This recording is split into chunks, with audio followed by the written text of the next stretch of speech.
सो electrophile होता क्या है? इलेक्ट्रोफाइल इज ए रिएजेंट, और रिएजेंट का काम क्या है? सबस्ट्रेट में अटैक करना। तब सोचो, if your reagent is electrophile और उसको सबस्ट्रेट में अटैक करना है, वो सबस्ट्रेट में कहां अटैक करेगा? वो सबस्ट्रेट में वही जगह को ढूंढेगा जहां पर इलेक्ट्रॉन ज्यादा है, क्योंकि इस टाइप का रिएजेंट को तो इलेक्ट्रॉन चाहिए। So electrophile attacks on the region where electron density is high. ये पॉइंट नोट कर लेना, इलेक्ट्रोफाइल सबस्ट्रेट का उसी रीजन में अटैक करेगा जहां इलेक्ट्रॉन डेंसिटी ज्यादा है। High electron density region it will attack. Electrophile कभी भी लो इलेक्ट्रॉन डेंसिटी रीजन में जा नहीं पाएगा। क्यों? क्योंकि इसको तो इलेक्ट्रॉन चाहिए। वो ऐसा रीजन में क्यों जाएगा जहां पर अपने ही इलेक्ट्रॉन शॉर्टेज है? So always electrophile attacks on high electron density region. Now coming to the second types of reagent, that is nucleophile. Sir अब जो पॉइंट दिखा है वो तो डिसेंडिंग ऑर्डर ऑफ स्ट्रेंथ में है ना? हाँ, nucleophile.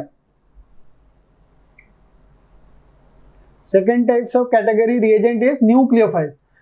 As the name says, phile and nucleus affinity. So these are the species which is having affinity for nucleus. और हमें पता है न्यूक्लियस में तो पॉजिटिव चार्ज होगा, उसका मतलब इस टाइप का स्पीसीज का उस पॉजिटिव चार्ज के तरफ एफिनिटी है। उसका मतलब क्या? इसका मतलब इसमें जरूर एक्सेस ऑफ इलेक्ट्रॉन होगा। सो these are the electron rich species. Nucleophiles are the electron rich species.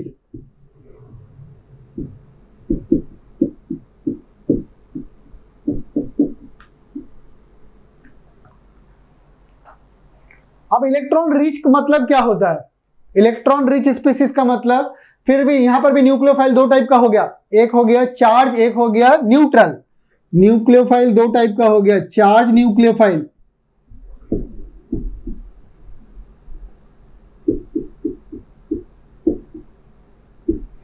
Neutral nucleophile.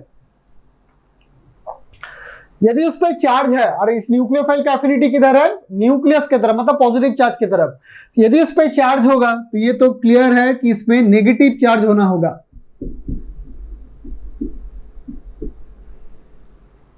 Negative charge का मतलब क्या? नेगेटिव चार्ज का मतलब इसमें दो इलेक्ट्रॉन के चलते जो नेगेटिव चार्ज आ रहा है वो नेगेटिव होना होगा। मतलब so for example let us consider H minus hydride ion, दो इलेक्ट्रॉन है, देखो Cl माइनस, नेगेटिव चार्ज आया दो इलेक्ट्रॉन के चलते, Br minus cyanide ion. So these are all nucleophile. Anion नहीं बोलते हैं, यहां न्यूक्लियोफाइल बोलते हैं।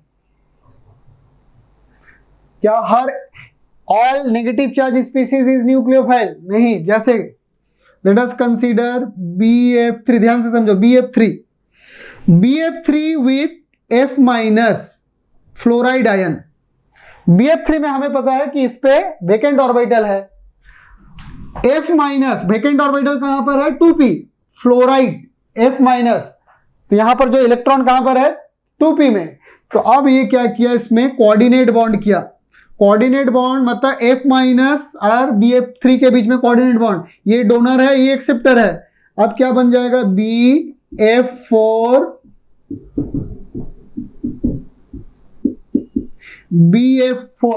माइनस। अब माइनस का मतलब क्या? देखो पहले क्या था? न्यूट्रल। पहले ये क्या है? एनायन। न्यूट्रल है, उसको इलेक्ट्रॉन मिला, एक्स्ट्रा इलेक्ट्रॉन आया, मतलब क्या? इस पे इलेक्ट्रॉन डेंसिटी इंक्रीज हुआ। अब पहले क्या था? देने से पहले नेगेटिव था, दे देने के बाद क्या हो गया? वो न्यूट्रल हो गया, तो ये BF4 माइनस बन गया। मगर दोनों में डिफरेंस क्या है? What is the difference between this negative and this negative? ये तो उसका फॉर्मल चार्ज है, ये दो इलेक्ट्रॉन वाला चार्ज नहीं है। दो इलेक्ट्रॉन के चलते जो नेगेटिव होता है वो नहीं है वे, क्योंकि बोरॉन के पास टोटल इलेक्ट्रॉन कितना हो गया? 2 4 6 8। बोरॉन तो सेकंड पीरियड का एलिमेंट है, उसके पास 8 इलेक्ट्रॉन, 2s2p भर चुका है ऑलरेडी। तो ये जो नेगेटिव चार्ज क्यों आया? क्योंकि उसका जो इलेक्ट्रॉन तो उसके पास था नहीं, उसको एडिशनल मिल गया। एडिशनल मिला तो उसके पास इलेक्ट्रॉन डेंसिटी बढ़ गया, बढ़ जाने के चलते उस पर नेगेटिव चार्ज आया।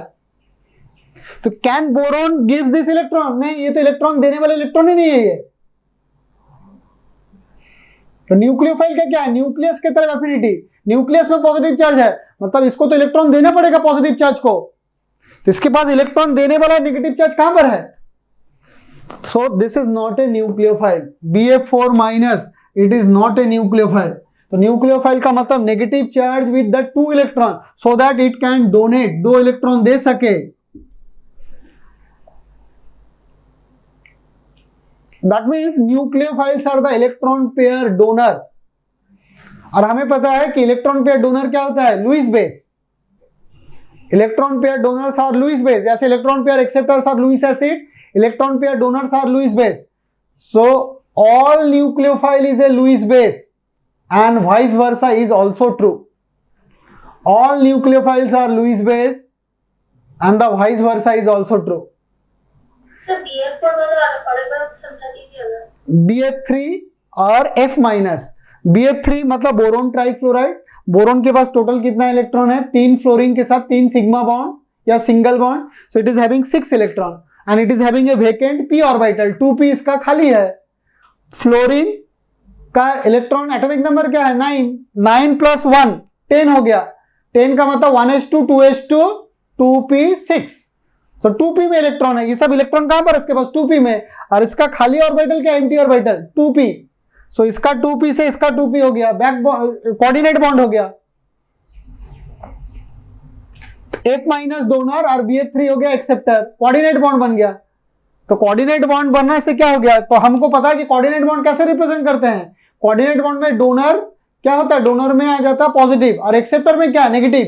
तो डोनर पहले से क्या है, पहले से नेगेटिव है, डोनर यदि न्यूट्रल रहता तो पॉजिटिव आ जाता, डोनर तो पहले से ही एनायन फॉर्म में है, तो एनायन जब वो पॉजिटिव होगा तो क्या हो गया, 0 हो गया, चार्ज 0, दैट्स व्हाई फ्लोरीन पे चार्ज नहीं है, चार्ज किस पे आ गया, बोरोन पे आ गया, तो बोरोन पे क्या चार्ज आ गया, नेगेटिव चार्ज।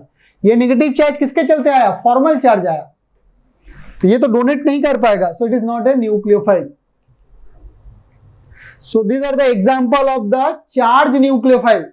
न्यूक्लियोफाइल कितना इलेक्ट्रॉन डोनेट करता है, at a go, at one, मतलब एक साथ 2 electron, it is electron pair donor.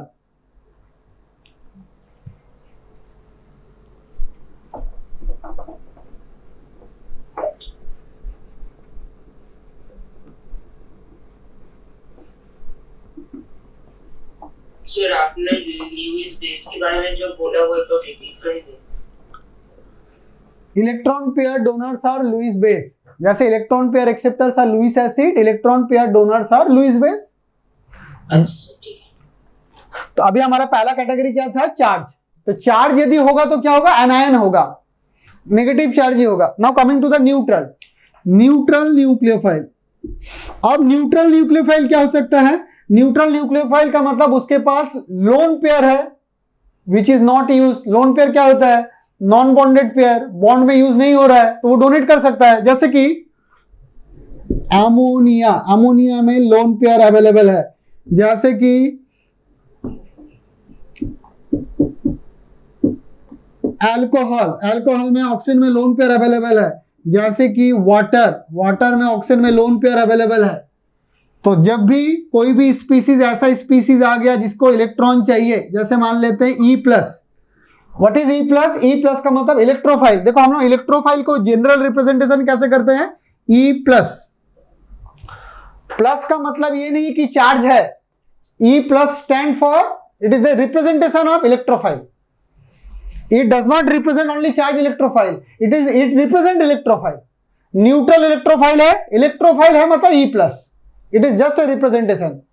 and similarly nucleophile NU, यहां पर 2 अल्फाबेट यूज करते हैं, यहां पर एक NU और यहां पर चार्ज दे देते हैं, जरूरी नहीं है कि चार्ज हो, मगर रिप्रेजेंटेशन न्यूक्लियोफाइल के क्या होता है, NU एंड यहां पर एक नेगेटिव चार्ज।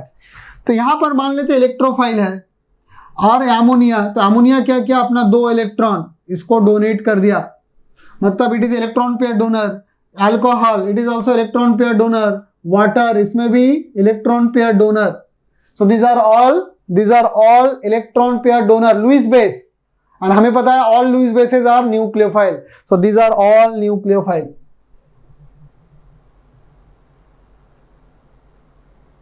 ठीक है, थर्ड केस, क्या न्यूक्लियोफाइल के लिए क्या लोन पेयर होना भी जरूरी है? ये भी जरूरी नहीं है। यदि उस पर पाई बॉन्ड है तो लिखो third case, pi bonded systems, pi bonded systems also behaves like a nucleophile.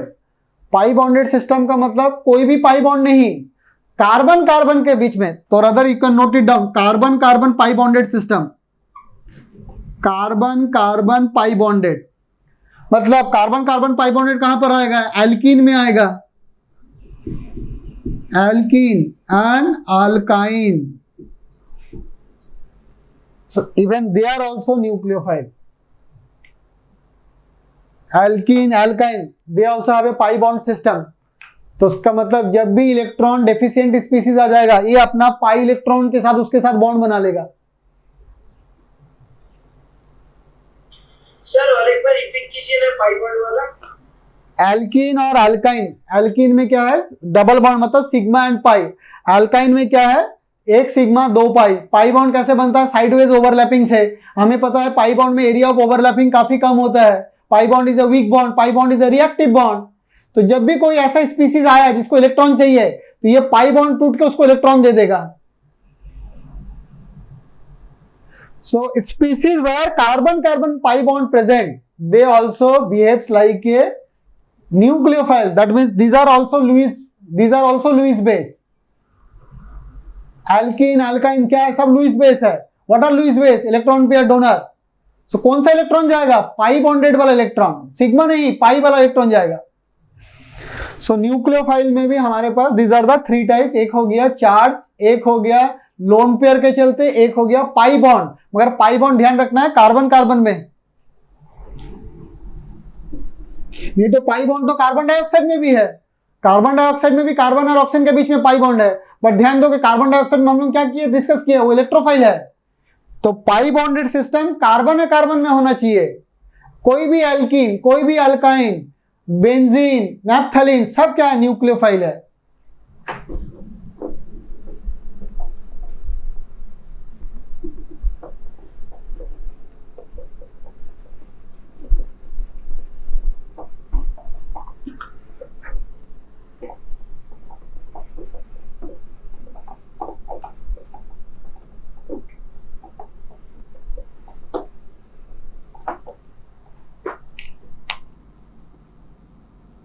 Sir आप लास्ट क्या बोला और एक बार रिपीट कीजिए प्लीज सर, या थोड़ा डिस्कनेक्ट हो गया था।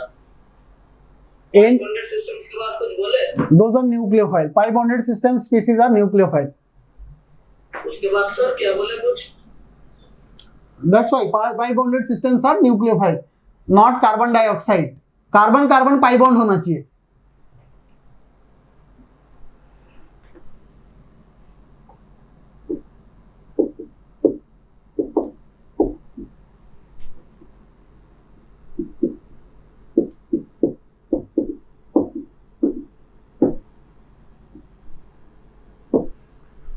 Electrophilicity and nucleophilicity.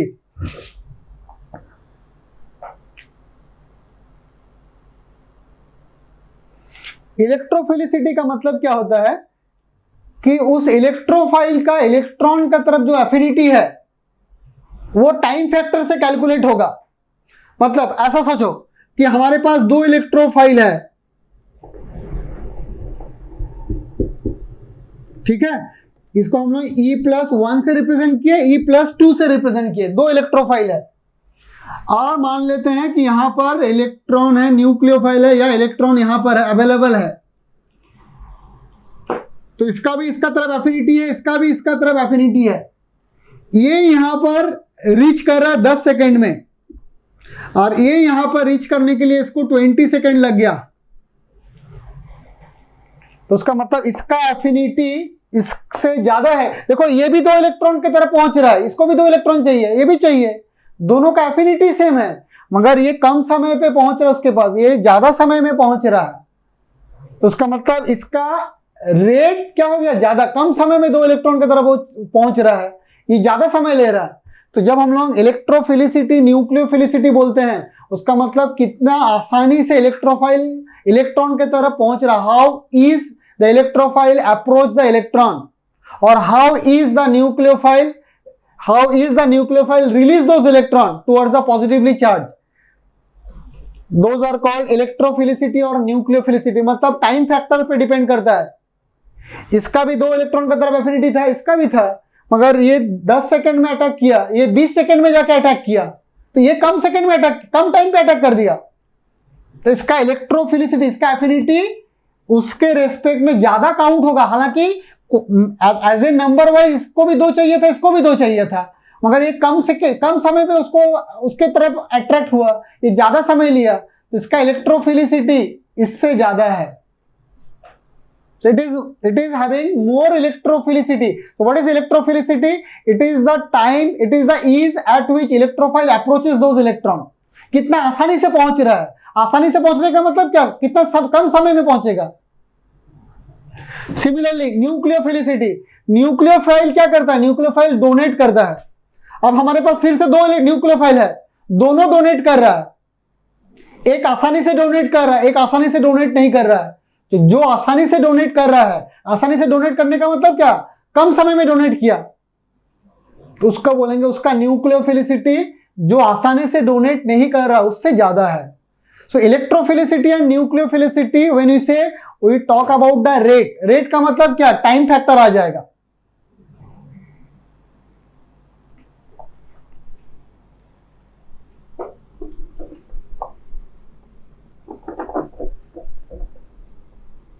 Rate at which electrophile attacks the substrate. हाँ,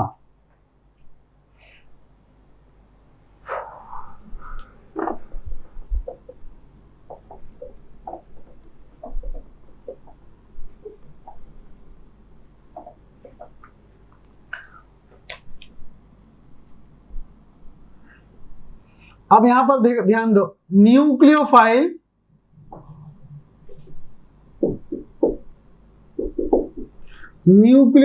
और बेस में क्या डिफरेंस है। बेस में भी तो 2 इलेक्ट्रॉन डोनेट होता है, जैसे OH माइनस, को अभी हम क्या बोलेंगे, weather it is a base और न्यूक्लियोफाइल। तो बेस कब बोलेंगे और न्यूक्लियोफाइल कब बोलेंगे, ये ध्यान रखना है। When it is a base and when it is a nucleophile, क्योंकि electron pair donor is in Lewis base, and हमें पता है कि न्यूक्लियोफाइल भी इलेक्ट्रॉन पेयर डोनर ही का होता है। दोनों में डिफरेंस क्या है कि OH माइनस बिहेव्स लाइक ए बेस और OH minus also behaves like a nucleophile. दोनों, इसका दोनों बिहेवियर है, मगर कब कहां होगा ये समझना है। यदि ये base, if it is a base, then OH minus will attack on H plus. जब OH माइनस H प्लस पे अटैक कर रहा है, what is H plus, acid, जब H प्लस एसिड पे ये अटैक कर रहा है, now it is a base. And जब वो H प्लस में नहीं अटैक किया, वो कार्बन पे अटैक किया, जिस कार्बन में पॉजिटिव चार्ज आ गया, मतलब when it is not attacking on H plus, rather it is attacking on carbon, मतलब पॉजिटिव चार्ज सेंटर है, वहां पर जाके वो इलेक्ट्रॉन दे दिया। ये क्या किया था, बेस को दिया था, एसिड को दिया था, तब वो बेस हो गया। मगर अब वो किसको दिया, कार्बन को दिया। दोनों में पॉजिटिव चार्ज है, देखो ये एसिड को दिया, मगर ये किसको दिया, कार्बन को दिया। जब वो कार्बन को दिया तो इसका नेचर हो गया न्यूक्लियोफाइल, जब वो एसिड को दिया तभी वो बेस हो गया। तो OH माइनस का नेचर तुम्हारा पोजीशन टू पोजीशन, या हम लोग बोलेंगे कंडीशन टू कंडीशन वेरी हो जाएगा। कभी OH माइनस तुम देखोगे वो उसका बिहेवियर हो गया बेस, कभी उसका बिहेवियर हो गया न्यूक्लियोफाइल। तो कैसे समझेंगे, जब वो H प्लस पे अटैक कर रहा है, what is H plus, acid, acid पे कौन अटैक कर सकता है, एसिड पे केवल बेस ही अटैक कर सकता है, तब बोलेंगे OH माइनस बेस है। अभी यहाँ पर इसको न्यूक्लियोफाइल बोलना गलत हो जाएगा, क्योंकि ये बेसिक नेचर है। और जब वो H प्लस में नहीं अटैक करके कार्बन में इलेक्ट्रॉन दे रहा है, क्यों दे रहा है, क्योंकि कार्बन में पॉजिटिव चार्ज क्रिएट हो चुका है, या डेफिशिएंट स्पीसीज को दिया, न्यूक्लियोफाइल कहीं भी डेफिशिएंट स्पीसीज को दिया, तब हम बोलेंगे ये अभी न्यूक्लियोफाइल है। So whether it is a nucleophile और whether it is the base, it depends कि where it is attacking.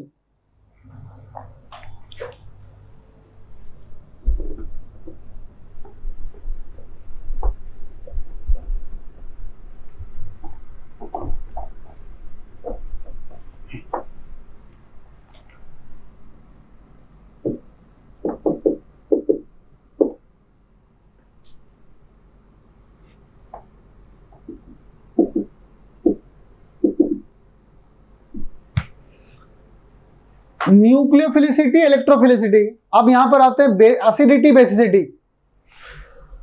Basicity का मतलब क्या हो गया? दो एसिड, देखो अब दो एसिड लेते हैं, HA1 HA2, दो एसिड ले लिए, जैसे कि HCl, जैसे HCl और HBr, तो हम लोग एसिड में तो H हो गए ही, एंड इसका एनायन को हम लोग A1 और A2 से रिप्रेजेंट कर दिया। General representation of acid, what acid? Monobasic acid, क्योंकि यहां H एक ही H प्लस छोड़ सकता है, तो this is a general representation of monobasic acid. अब तुम ऐसे समझो कि ये अपना H प्लस, ये भी अपना H प्लस छोड़ रहा है, ये भी H प्लस छोड़ रहा है।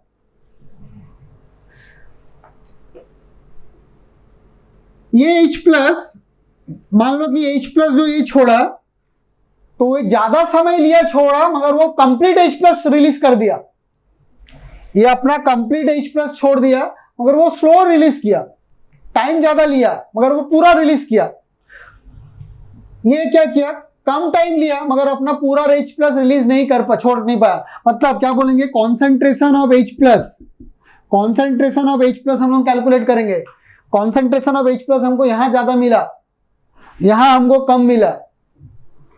हालांकि ये ज्यादा समय लिया था, ये कम समय लिया, मगर ये कम रिलीज किया, तो बोलेंगे यहां पर इसका basicity is more than this.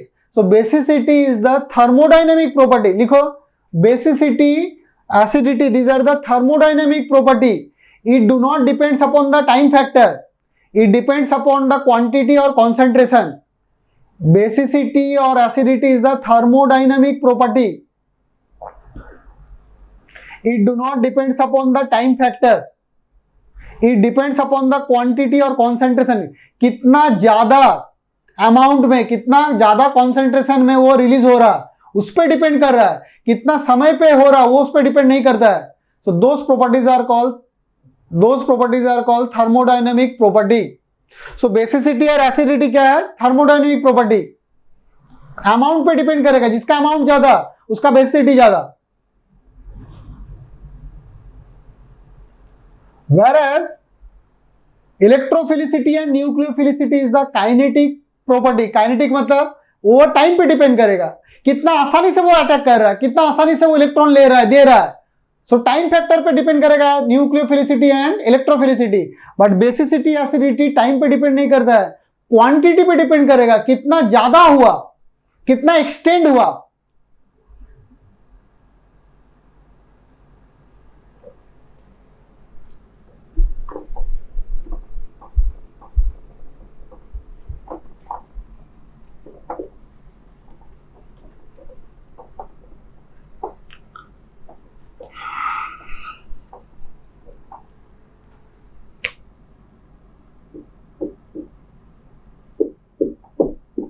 Next लिखो सॉल्वेंट्स।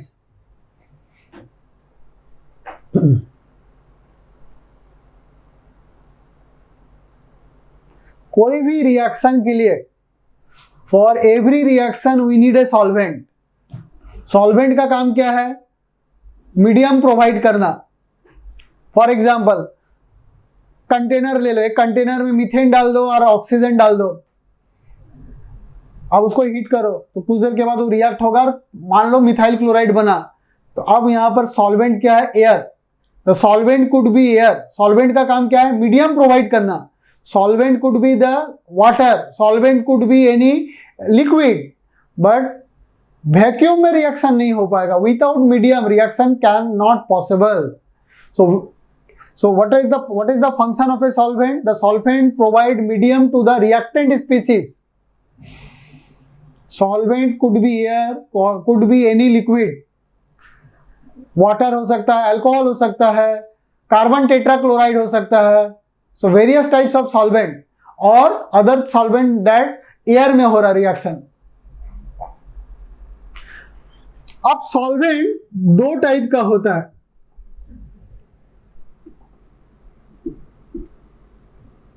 polar, non-polar.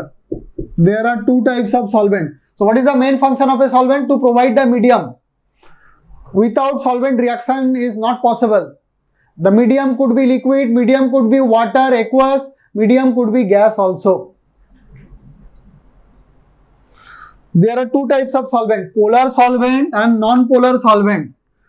तो ऑलरेडी हम लोग जानते हैं पोलर सॉल्वेंट किसको बोलते हैं. Polar solvents are those solvent where dipole moment is not equals to zero. All those solvent where dipole moment is not equals to zero are said to be polar solvent. And all those solvent where dipole moment is equals to zero is said to be non-polar solvents. जैसे carbon tetrachloride, dipole moment 4 chlorine है, cancel out हो जाएगा. Carbon disulphide, these are the example. Normal hexane, these are the example of the non-polar solvent, क्योंकि dipole moment near to zero है, cancel out हो रहा है. Polar solvent जिसमें dipole moment है, कॉमन एग्जांपल जैसे ammonia, water, alcohol, ether,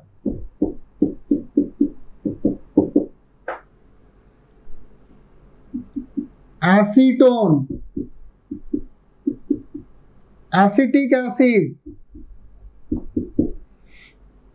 So these are the ether.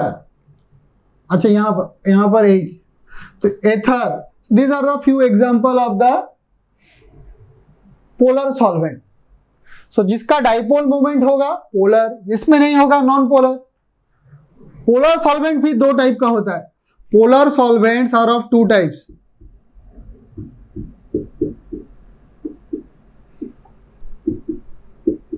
Polar protic, polar aprotic.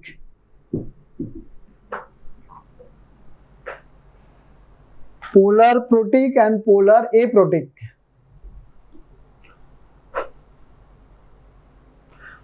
Polar protic मतलब polar solvent है, मतलब डाइपोल मोमेंट होगा ही, तभी तो पोलर है.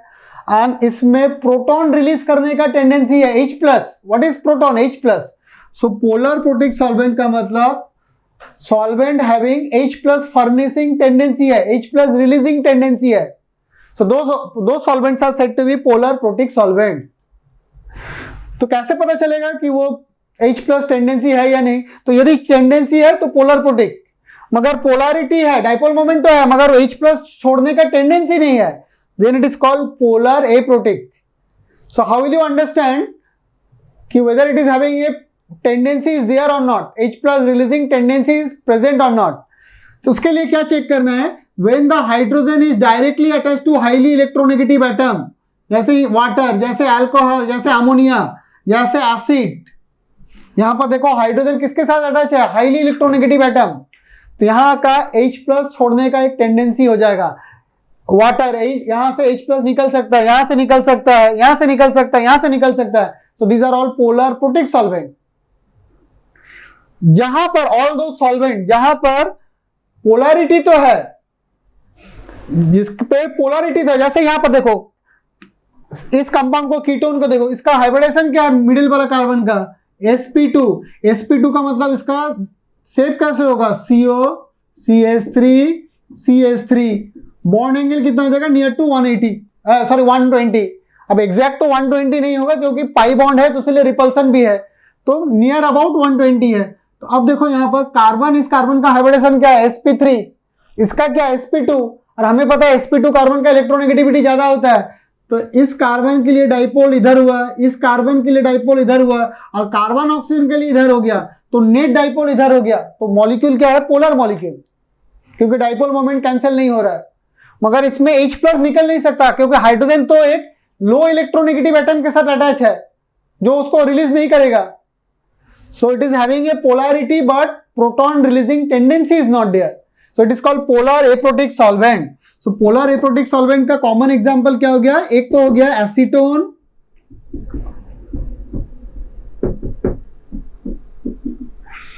डाइमिथाइल सल्फोऑक्साइड, CH3SO, CH3 नाम क्या है? DMSO. DMSO का मतलब D for di methyl, S for sulpho oxide. Die methyl sulpho oxide.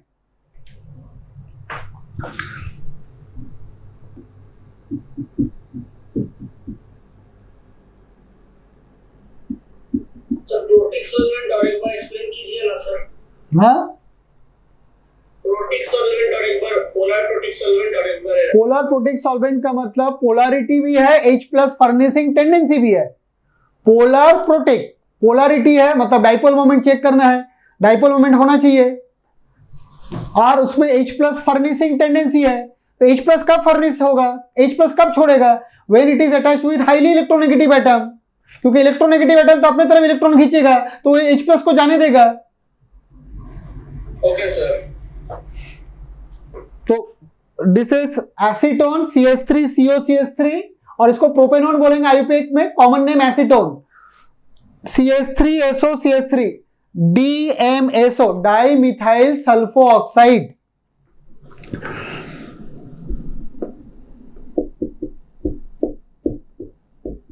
Ether, di methyl ether.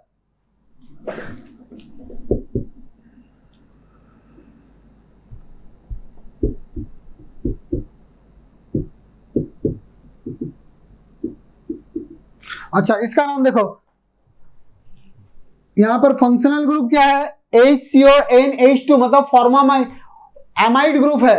Amide में नाइट्रोजन के साथ 2 मिथाइल अटैच है, तो इसका नाम क्या है, डाई मिथाइल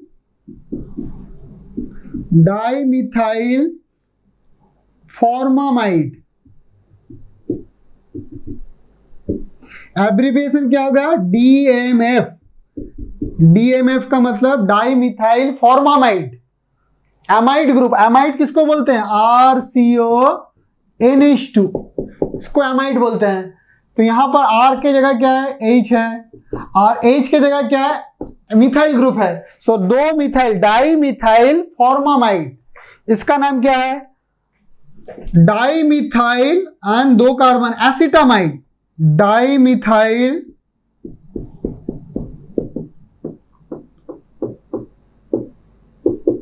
एसिटामाइड, DMA।